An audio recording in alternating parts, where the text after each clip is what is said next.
नीलगिरी निर्वाचन मंडल में प्रार्थी बर्तमान विजु जनता दल घोषणा करा जाए बर्तमान क्या चाहते नीलगिरी निर्वाचन मंडली रे आमर जे संगठक जे सबुदिने विजु जनता दल संगठन कर दल को मजबूत कर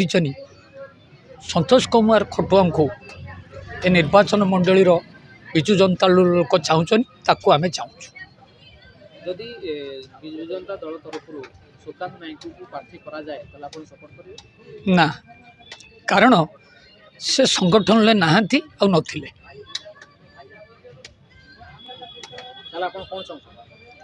मु विजु जनता दल तरफ संतोष खटुआ को टिकट मिले से भलरे जीतबे एवं कर्मी उत्साहित हेबे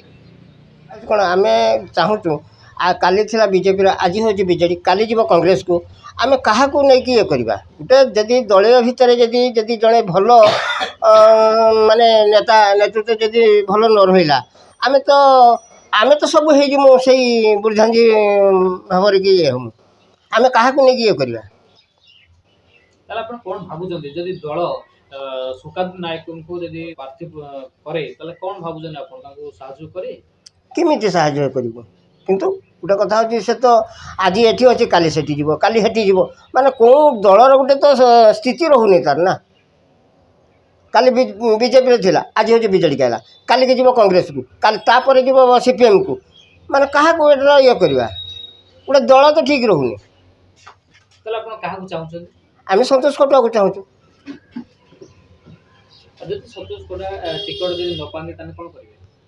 स्वाधीन से छिड़ा हेल्ले आम ये करवा समर्थन करूँ संतोष खटुआ को आम चाहूँ निर्वाचन मंडली में जदिव प्रार्थी बर्तमान घोषणा करा जाए विजु जनता दल बर्तमान दुईटी चेहरा सामना कर चाहिए सुकांत नायक ना संतोष देखु विजु जनता दल नीलगिरी रे श्रीजुक्त संतोष खटुआ विगत 5 वर्ष धरी दल को संगठित भाव कर रखिंट एवं से बहुत जन सरकार एवं नवीन पट्टनायक बहुत जनहितकारी कार्य निर्वाचन मंडल प्रत्येक बूथ स्तर में पहुँचबारे प्रमुख भूमिका ग्रहण कर तेणु आम विजु जनता दल जन श्रृंखलित कर्मी हिसाब से निहाती संतोष खटुआ ही समर्थन करूँ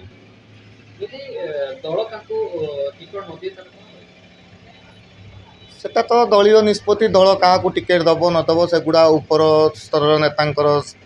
मत किंतु तथापि आम संतोष भाई सांगे ही रही रही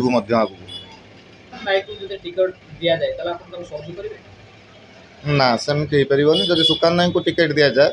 आम संतोष भाई जहाँ करेंगे जब आमको इंस्ट्रक्शन देवे जे तुम दलीय ये धारा कार्य कर आम करूँ ना से जदि किसी व्यक्तिगत मत रही समर्थन करूँ।